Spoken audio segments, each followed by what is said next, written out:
Welcome friends, আমি Sumanta. Edtech tutorial চ্যানেলে তোমাদের সকলকে স্বাগত। আশা করি 13 তারিখের বাংলা পরীক্ষা সকলের ভালো হয়েছে। তো আমি ফিজিক্যাল এডুকেশনের যে 4টে চ্যাপ্টার তোমাদের সঙ্গে শেয়ার করেছিলাম, আজকে লাস্ট চ্যাপ্টারটি তোমাদের সঙ্গে শেয়ার করছি। এ সংক্রান্ত ভিডিওর ডেসক্রিপশন বক্সে লিঙ্ক দেওয়া থাকবে এবং এই চ্যাপ্টারটি পিডিএফও দেওয়া থাকবে। তোমরা চাইলে পিডিএফটি ডাউনলোড করে নিতে পারো এবং ভালো লাগলে অবশ্যই বন্ধুদের সঙ্গে শেয়ার করবে।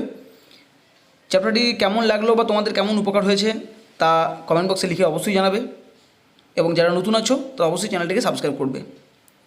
পরবর্তী সেমিস্টারগুলিতেও এইভাবেই তোমাদের সঙ্গে আমি থাকবো এবং তোমরা সঙ্গে থেকো। চলো আজকে আলোচনায় আসা যাক। বাংলার ক্রীড়া সংস্থার ইতিহাস। প্রথমে যে ক্রিকেট নিয়ে প্রশ্ন। ভারতে ও কলকাতায় প্রথম কবে ক্রিকেট খেলা শুরু হয়েছিল? 1721 সালে এবং কলকাতায় শুরু হয়েছিল 1740 সালে। সংগঠিত ক্রিকেট ম্যাচ কবে কাদের মধ্যে হয়েছিল? 1751 সালে ব্রিটিশ আর্মি তার সঙ্গে ইংলিশ সেটলার্সের সঙ্গে। কবে বিসিসিআই কাদের নিয়ে গঠিত হয়েছিল? 1926 সালে। The board of control for cricket in India, Bombay, Madras, central province, Punjab cricket control board, Karachi pentangular committee, Calcutta cricket club, Patiala Rajendra cricket club, Roshanara cricket club Delhi, Kathiawar রাজ্য এদেরকে নিয়ে গঠিত হয়েছিল। সিবি এর প্রধান কেন্দ্র কোথায়? ক্রিকেট অ্যাসোসিয়েশন অফ বেঙ্গল এর প্রধান কেন্দ্র কলকাতায় ইডেন গার্ডেন। ভারতীয় দলে ওডিআই খেলা দুজন ক্রিকেটারের নাম লেখো। বর্তমানে হচ্ছে এরা মোহাম্মদ শামি, অরুণ লাল, মনোজ তিওয়ারি, ঋদ্ধিমান সাহা, অশোক দিন্দা এরা। দুজন ভারতীয় দলে টেস্ট খেলা বাঙালি খেলোয়াড়ের নাম লেখো। অরুণ লাল, প্রবীর সেন, ঋদ্ধিমান সাহা, পঙ্কজ রায়, অবশ্যই সৌরভ গাঙ্গুলি হবে। প্রথম কোন বাঙালি ক্রিকেটার টেস্টের অধিনায়কত্ব করেন? প্রবীর সেন, যাকে খোকন নামে ডাকা হয়। কোন বাঙালি টেস্টে প্রথম শতরান করেন? পঙ্কজ রায়।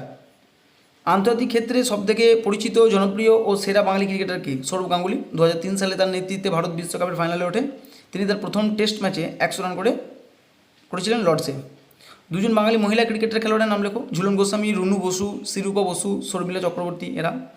বাংলা নামক ক্রিকেট দল প্রথম কবে মাঠে খেলতে নামে? 1888 থেকে 1889 সালের মধ্যে। সিএবি এর তত্ত্বাবধানে বর্তমানে কতগুলি প্রতিযোগিতা চলে? 7টি। এবার ফুটবল সম্পর্কে আসি। ভারতীয় ফুটবল অ্যাসোসিয়েশন বা আইএফএ কবে প্রতিষ্ঠিত হয়? ভারতের প্রাচীনতম ফুটবল সংস্থাটি 1893 সালে আন্তর্জাতিক ফুটবলার এলফিন স্টোন জ্যাকসন এর উদ্যোগে প্রতিষ্ঠিত হয়েছিল। এর প্রথম সচিব ছিলেন আর ব্রন। ভারতীয় ফুটবলের জনক কে? নগেন্দ্র প্রসাদ সর্বাধিকারী। ভারতীয় ফুটবল ফেডারেশন কবে প্রথম অফিসিয়ালি টুর্নামেন্ট খেলার অংশগ্রহণ করে? 1948 সালের গ্রীষ্মকালীন অলিম্পিকে। বর্তমানে ভারতের সর্বোচ্চ ফুটবল সংস্থা কোনটি? AIFA, all India football federation. FIFA, international association football federation. Football খেলা সম্পর্কিত কয়েকটি কাপের নাম লেখো। Durand cup, federation cup, IFA shield, ISL trophy, I league প্রভৃতি। পরবর্তীকালে ভারতীয় অলিম্পিক সংগঠন আইওএ ভারতের প্রথম কবে কোন অলিম্পিকে অংশগ্রহণ করেছিল? 1900 সালের প্যারিস অলিম্পিকে। আইওএ কবে প্রতিষ্ঠিত হয়েছিল? প্রথম প্রেসিডেন্ট ও সচিব কে ছিলেন? বর্তমান প্রেসিডেন্ট কে? 1927 সালে গঠিত হয়েছিল। প্রথম প্রেসিডেন্ট দোরাবজি টাটা ও প্রথম সচিব নোয়ারেন। বর্তমান প্রেসিডেন্ট পিটি ওষা। 2022 সালে তিনি নির্বাচিত হয়েছেন। আইওসি এর পুরো নাম কি? কবে প্রতিষ্ঠিত হয়? সদর দপ্তর কোথায়? ইন্টারন্যাশনাল অলিম্পিক কমিটি 1894 খ্রিস্টাব্দে গঠিত হয়েছিল। এর সদর দপ্তর হচ্ছে সুইজারল্যান্ডের লুসানে। কোন ভারতীয় মহিলা কবে প্রথম আইওসি এর সদস্য হিসেবে মনোনীত হয়েছিলেন? নীতা আম্বানি 2016 সালে। এবার আসি কিছু ক্লাব সম্পর্কিত প্রশ্ন। মোহনবাগান স্পোর্টিং ক্লাব কবে প্রতিষ্ঠিত হয়েছিল? এর প্রথম সভাপতি ও সম্পাদক কে ছিলেন? এর প্রথম অধিনায়ক কে ছিলেন? 1889 সালের 15 আগস্ট।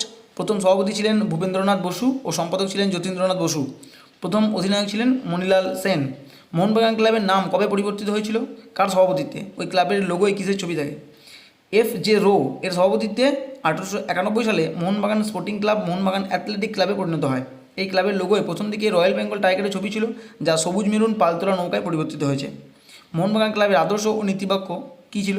আদর্শ ছিল খেলাধুলার সাথে চরিত্র গঠন এবং নীতিবাক্যটা কি? Play the game in the spirit of the game. 1911 সালে 29 জুলাই মোহনবাগানের কাছে গুরুত্বপূর্ণ কেন? একজন ছাড়া বাকি সবাই খালি পায়ে খেলে শিবদাস ভাদুরীর অধিনায়কত্বে ইস্ট ইয়র্কস দলকে 2-1 গোলে হারিয়ে ব্রিটিশদের নতজন করেছিলেন। এটাই ছিল প্রথম আইএফএ শিল্ড জয়। কোন তারিখে মোহনবাগান দিবস পালিত হয়? 2000 সাল থেকে 29 জুলাই প্রতি বছর পালন করা হয়। শৈলেন মান্না, চুনি গোস্বামী কোন খেলার সঙ্গে যুক্ত? ফুটবল খেলা। কোন মোহনবাগান খেলোয়াড় 2004 সালে ফিফা এর অর্ডার অফ মেরিট এর সর্বোচ্চ সম্মান পেয়েছিলেন? পদ্মশ্রী প্রদীপ কুমার ব্যানার্জি। বাইচুং ভুটিয়া কোন দলের হয়ে খেলতো? মোহনবাগান। এবার আসি Mohammedan sporting club. Mohammedan sporting club কবে প্রতিষ্ঠিত হয়েছিল? কার সভাপতিত্বে? 1891 সালে 22শে ফেব্রুয়ারি বিচারপতি আমির আলীর সভাপতিত্বে Hamidia club Mohammedan sporting club নামে প্রতিষ্ঠিত হয়েছিল। মোহামেডান ক্লাবের লোগোতে কিসের ছবি থাকে ও পতাকার রং কী? পবিত্র ঈদের চাঁদের ও তারার ছবি থাকে এবং পতাকার রং সাদা কালো। বিদেশে মাটিতে প্রথম কোন ভারতীয় ফুটবল খেলে? তিনি কোন ক্লাবের? মোহামেডান স্পোর্টিং ক্লাবের মোহাম্মদ সেলিম। কোন কাপ বিদেশে মাটিতে ভারতীয় ক্লাব হিসেবে মোহামেডান স্পোর্টিং জিতেছিল? 1960 সালে আগা খান গোল্ড কাপ। প্রথম ভারতীয় দল হিসেবে কোন দল কলকাতা লিগ জয় করে? মোহামেডান স্পোর্টিং 1934 সালে। মোহামেডান স্পোর্টিং ক্লাবের মুখপত্র হিসেবে কোন পত্রিকা প্রকাশিত হয়েছিল? The Calcutta monthly. মোহামেডান, ইস্টবেঙ্গল ও মোহনবাগানের মধ্যে কোন দল শেষে ভারতবর্ষের প্রধান টুর্নামেন্ট ISL খেলে? মোহামেডান 2024 সালে। ইস্টবেঙ্গল ক্লাব কবে প্রতিষ্ঠিত হয়? কে এই নাম রাখেন? এখান থেকে ইস্টবেঙ্গল ক্লাব এর প্রশ্ন শুরু হচ্ছে। 1920 সালের 1 আগস্ট। শৈলেন বসু। ইস্টবেঙ্গল ক্লাবের পতাকার রং কী? লাল হলুদ। ইস্টবেঙ্গল ক্লাবের প্রথম সভাপতিকে তিনি কী হিসেবে জনপ্রিয়? শারদারঞ্জন রায়। বাংলা ক্রিকেটের জনক এবং বাংলার WG গ্রেস নামে তিনি পরিচিত। ইস্টবেঙ্গল ক্লাবের লোগো ও প্রতীক কী? জ্বলন্ত মশাল। কোন ভারতীয় দল প্রথম ইউরোপ সফর করে রাষ্ট্রপতির আহ্বানে? ইস্টবেঙ্গল ক্লাব 1953 সালে। ইস্টবেঙ্গল ক্লাবের পঞ্চপাণ্ডব কারা? PBA সালে, আহমেদ খান, P ভেঙ্কটেশ, আপ্পা রাও, KP ধনরাজ। SGFI এর পুরো অর্থ কী? School game federation of India. 1954 সালে প্রতিষ্ঠিত হয়েছিল। 1960 সালে রোম অলিম্পিকে কোন তিনজন ভারতীয় হিসেবে অংশগ্রহণ করেছিলেন? অরুণ ঘোষ, রাম বাহাদুর, ডি কান্নন। আন্তঃপ্রাচীর ও বহিঃপ্রাচীর প্রতিযোগিতা কী? আন্তঃপ্রাচীর অর্থাৎ ইন্ট্রামুরালস। ইন্ট্রা কর্তার অর্থ ভিতর এবং মুরালস কর্তার অর্থ প্রাচীর। অর্থাৎ এর অর্থ কি? শুধুমাত্র কোনো প্রতিষ্ঠানের ছাত্রছাত্রীরা প্রতিষ্ঠানের 4 দেওয়ালের মধ্যেই খেলাধুলা করবে।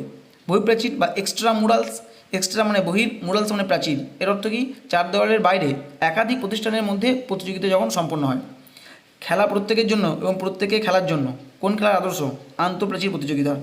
টর্সো বা ট্রসো কি? গলা থেকে কোমরের মধ্যবর্তী দেহের সামনের অংশকে ট্রসো বা টর্সো বলে। ম্যারাথন রেসের ন্যূনতম দূরত্ব কত? 42 থেকে 195 কিলোমিটার। এশিয়ার প্রাচীনতম এবং ভারতের প্রথম ফুটবল টুর্নামেন্ট কোনটি? Durand cup. AFCর ক্লাব র্যাঙ্কিংয়ে কোন ভারতীয় দল 2012 থেকে 15 সাল পর্যন্ত সর্বোচ্চ র্যাঙ্ক করেছিল? ইস্টবেঙ্গল। আজ এ পর্যন্তই। আশা করি এর পরের পরীক্ষাগুলো ভালো হবে। সঙ্গে থাকার জন্য ধন্যবাদ। ভালো থাকবে, সুস্থ থাকবে।